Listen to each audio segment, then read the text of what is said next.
So we want to talk about Out the film, Stephen, but to kick things off, I was wondering if you could kind of take us on your journey a bit. What inspired you to become an animator, and how did you enter the industry? Mm.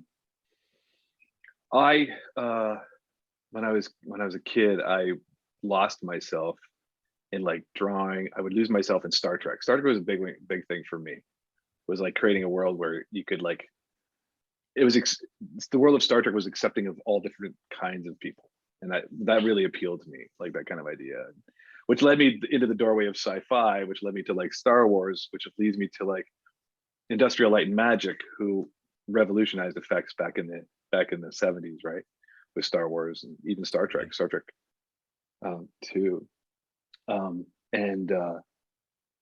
and it was sort of that doorway. Like I would sit in my room and draw, but then I would at that point I would read in like Starlog magazine back in the early 80s, 70s, like the ILM would build these little miniature models of like the Millennium Falcon, and they would like have that, like, and I was like, I'm gonna do that. So I would build out of cardboard little Millennium Falcons and X-wings and things like that. And then so that was my kind of dream. And then as you get older and you're still drawing and you're like, I don't know what I'm gonna do with college. I found out Sheridan College was teaching animation, and I was like, oh, that's like film and drawing. So I was like, I could do that. Yeah. um, and I mean, I loved cartoons growing up too. Like I loved watching Bugs Bunnies and things like that. Like those were my touchstones growing up. And so I went to Sheridan, and then did that course for 3 years, and then went into the television industry in around 80, 89, 90, 91, around there. And then went out to I was in Vancouver, and I heard that ILM was hiring for Casper the Friendly Ghost. So I got on a Mhm. train with a backpack and my demo reel, and I went down to San Francisco and took a bus over to Marin County and walked around until I found the one place that had the AT-AT in the window. And I walked up and knocked on the door and said, "Hey, can I drop my demo reel off it?" And they were like, "Sure, come on in, kid." And they showed me around and stuff like that. And then I met some great people, learned kind of, they Wow. walked me through what they're doing. And I mean, Jurassic Park had come up before then, and the Abyss with that awesome water tentacle, and the T-Rex and Jurassic. I remember sweating so badly in the line for Jurassic Park because I was just like so excited. So then I went and lived on a friend's couch in Venice, California for a couple months, and then they ended up hiring to have a bunch of us come up to work on Casper, and I learned the computer there, and then just kept going. And I went down to Disney for a time, and then I ended up back at Pixar for Toy Story 2, and Bugs Life, and then I've been at Pixar now since 1997, so 24, almost 25 years now. Yeah, you talking about just kind of walking in the door literally and getting that job. Yeah. I think that's amazing. It certainly says a lot about your talent and potential as an artist. That must have been immediately evident to these people, as soon as they met you. Um, what was there something that attracted you to children's entertainment in particular? It sounds like Casper was kind of the starting point, and then that blossomed into your very prolific career at Pixar and Disney. Yeah, I mean, it's tough because I don't look at it all my career as like children's entertainment. It's so more Mhm. like family entertainment. Like there's a lot of like those films are like they touch everybody, like a Yeah, lot of them, even Star Wars. Like look at how generational Star Wars was, right? yeah, And like Toy Story and all those films. Like I got really lucky to work on some really great movies. And I remember my time at ILM, and there was a fellow in the model shop, and I can't remember his name, that he said, "You'll be lucky, kid, if you get to work on one good movie in your entire career." And I was like, gosh, gee, and I look back now and I'm like, man, I got to work on some really good movies, yeah. Several. like really, really good movies. So I feel Yeah. very lucky. You made a really great point right there, Steve, saying that calling a film children's entertainment is kind of like outdated, a misnomer, right? Because the Yeah. best films can appeal to children and adults. And I think the same can be said about this short film that we're discussing today, Out. Um, so if you could tell us a little bit about how this story was conceived. I understand it was based on a true story. It says that immediately in the opening credits. I'm not sure if you can tell us about that.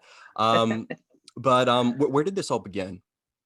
Well, the idea for the short came when they came to me and said, "Hey, you got an idea for a short?" And I was like, "Oh God, yeah, I do." And then I had to come up with something. So I was kind of working on a personal project at the time that was a coming out story. Um, and then when this came up, that was too big to put into this. So I was like, I want to do something else. And then I would write down different things I wanted to see in movies, like little just fun ideas. And then I would write down the theme, and I kept coming back to this idea of coming out stories and coming out. And it just felt like something that I had to talk about with the film. Yeah. And it just, the more I got into it, the more it became like me coming out as a filmmaker, me coming out as, you know, to the world, really. Like, I mean, I've been out since I was 27, but it's like to put Right. yourself out there, to put your own story out there, kind of thing. That's what the idea of the true story is. It's like, it's a truth about yourself. It's not they're not like the facts of the story are true. It was just a comedy. But part of it was we put that in as a joke just because the very next thing you see is a dog and pink dog and a purple cat flying in Yeah. on a rainbow on a hill, right? Clearly not a so we were just like, to us it was just funny, and then it just sort of stuck, so we just left it in, because it feels right, you know. Yeah. Well, even though there's that element of fantasy, it's fantasy mingled with reality, and you can feel that personal touch when you're watching this. Whether you're a Right. member of the LGBTQIA community, or an ally. I think that just says a lot about the reach of this film. Um, I do want to ask. This is a slightly less serious question, and we'll get to that in a moment. But Okay. the man dog body switch that happens in this film. The main character Greg switches places with his dog, Hmm. and that's kind of where all the madness starts. What inspired that? Super creative, very fantastical. I think the first I had a dog. I had literally had a Jack Russell named Jim who looks just like the dog in the movie. Okay. And she would do this thing where she would stare at me, and I swear to God, it was like she was trying to will me to do things. Um, and so where is it? There she is. But you can edit this. Sorry. Where's my puppy? There she is. That was Jim. Oh, she's cute. Yeah, she kind of Yeah, looks like him, doesn't she? yeah, yeah. Yeah. So she passed away back in 2017, and Okay. we ended up using her. I had her collar, and we used that for all the Foley for her running around with the collar in it. Every time we had the collar, we used that stuff. So I got a little. Um, sorry, I got sidetracked there. Memories. Sorry, what was the question again? Um, the man dog body switch, Oh, that's right. like where that came from. Yeah, I think you're answering it though, Steven. Continue. Yeah, yeah. No, so Jim had this way of looking at me, and it was like her way of like just trying to will me to do whatever she wanted. And so Mhm. I had this idea, well, for a while ago, that it was basically going to be her mind controlling her human. And so it Okay. was like that kind of thing. And then as the story got developed, it just switched into the body swap thing, and I just thought it Yeah. was funny. I don't know. I just thought it was, maybe as an animator, it would just be fun to animate, Yeah. in different ways, like just trying to figure out like this dog moving a guy's body around, like what would it be thinking and doing it, and having fun with that. Um, so really, that's kind of where the germ of it came from. Yeah. Well, it goes without saying, but it was very well crafted and added that element of comedy, I guess, to an Yeah, otherwise very, serious topic, yeah, that, yeah, kind of just gave everyone a little bit of a catharsis, while they were watching yeah. this. They're like, I try to got to rope them in with comedy, yeah. like just kind of pull them in with comedy and then punch them right in the heart. Yeah, but it's ultimately that switch, right, that kind of brings us to the climax. Like Greg is put into a position where, well, he learns that his folks have known about him being gay for a long time and have allowed him to come out really on his own terms. I think Hmm. that says a lot about the love that his mother and father have for him. But I don't want to put words in your mouth, Steve. That really leads into my next question. I'd like to hear from you on this topic. Hmm. So, Hmm. for me at least, this film really kind of defied my expectations or the audience's expectations. We think that Greg's parents will be surprised when he comes out, but we learn that they've known the entire time. Hmm. So why did you decide to take the film in this direction? I that aspect of it has always been in there in different ways. I think in the first version, he was going to go off camping. The the Greg was supposed to go off camping with the dad, Right. and the mom was going to stay with the dog. And the dad was actually going to be the one to have a conversation with the son while they're off camping. Okay. And so I was going to play it, but it was so big. It just became this big thing that we had to simplify it because we only had so much time. And it just seemed simpler to have it be all centered around the mom and him in the house kind of thing. And so, but I think I think what I was poking at with that was that, our families we know these things. Mhm. And I grew up at a time where we didn't have the words for it. The Right. words that we had back in the 70s, 80s, and into the 90s was all bad words, that I can't repeat here. But it was Yeah. like my brothers and I would jokingly refer to each other that way. And um and things have changed now where we have the language for it. It's out in the ether now. But I don't think everybody lives in a major city where they it's around them all the time, where they get to see the culture that we have and the impact that gays, like LGBTQIA, have on the community, right? Like, Yeah. and like to see, we just need more of that out there, I think. And to get people talking. I mean, really, it's just about getting Yeah. families talking, right? And so like even things like the dad hugging the boyfriend at the end, like there were moments where I had folks in early reels saying like, I don't buy that the dad would do that. And Interesting. I was like, I get it, I get it, I get it. And I tried it without it. And I just was like, I think I want to set an example, in a Yeah. weird way. It's like it's a fairy tale. I get it's a fairy tale, in a weird way, but I want to show those kind of men doing those kinds of things. My grandfather didn't, taught us that it was okay to cry. Like you didn't that whole like hyper masculine thing. It's not something that's healthy. Yeah. So like being able to express and talk about your feelings is a good thing in your own masculine way. Yeah. Yeah. That's really powerful what you just said. I mean, you look at Greg's father. I'm abiding by stereotypes, but at a glance, you don't really see him as the sort of man who would be accepting of someone who identified as gay or was a member of the rainbow community.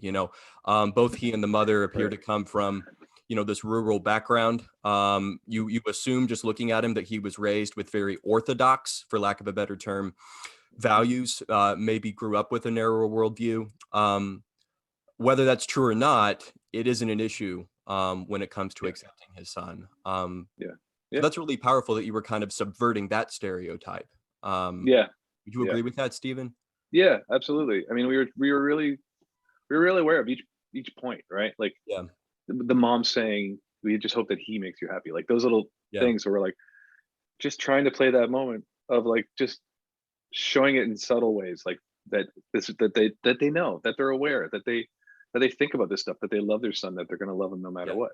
You know, I think it's strong. I mean, I have plenty of friends whose parents are nothing like that. That they don't even talk to their parents. Like their coming out stories are horrible. yeah, And it's just heartbreaking what this does. And I think I think it's because those parents don't have never seen accepting parents and what that can actually look like. And I think the more we can put those kind of stories out there for them to see examples of, I think it'll help people um, bring them together. Help people communicate and to bring them together. yeah. And I'm so happy that You this hope. film is. Go ahead, Stephen. Sorry. No, that's all I was saying. Yeah, Yeah. I have to hope that it will. Yeah. Well, you've said a lot, and I am so happy that this film is on Disney Plus because you talk about inspiring people. There's a level of accessibility right there. Kids are going to see this, families are going to see this, single adults Yeah. are going to see this. I Yep. mean, the demographics are really just kind of like endless. Um, I've got one last question for you, Stephen, because I know we're running Sure. out of time here. Um, Sure. so this film has so much to teach people, be they young or old, regardless of their background. What is the number one thing? And I think you've answered this in part, but what is the number one thing you want viewers to take away from Out? What do you want them to remember about this film? I've been thinking about this a lot this like Pride Month, and one of the things I wish I wish straight people in quotes would appreciate is that they are a part of our spectrum too.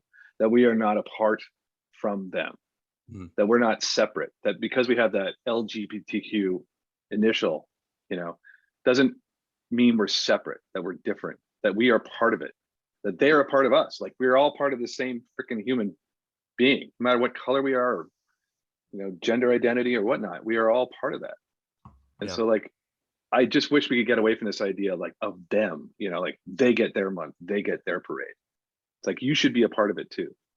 You should be like Yeah. celebrating your identity as well, with us. Like come and celebrate with Yeah. us, for God's sake, And I like to think Greg and Greg's mom and dad would be at the parade with him, Yeah. and Yeah. and Jim would be there too, I All of them, especially Jim. think. Yeah, at the parade, yeah, it'd be But awesome.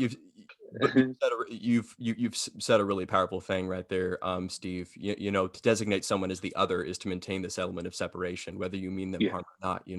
And as yep. a cis het male listening to you say that, that leaves me with a lot to chew on too, and I'm sure that a lot Mhm. of our viewers feel the same way. So, Stephen, thank you so much for your time today. I can't say that enough. For everybody tuning in, if you'd like to watch out, it's available exclusively on Disney Plus right now. Get, oh, maybe not, Stephen. Actually it's on YouTube as well. They just released it on YouTube It's for on the month YouTube. of June, for Pride Month. Yeah, so I you can watch it on stand YouTube. corrected. Yeah, Thank you, yeah. Stephen. I appreciate that. Okay, it is on YouTube too, so you have no excuse. Forget Yes, the go watch paywall. it. Get on YouTube and check out this beautiful film. Yeah. No one can say it more well than Stephen already has. It has so much to say, and it is a perfect way to cap off Pride Month. Stephen, thank you so much for your time. All the Thank you. best to you in your future, and all the best to you in the future. We look forward to see what comes from you next.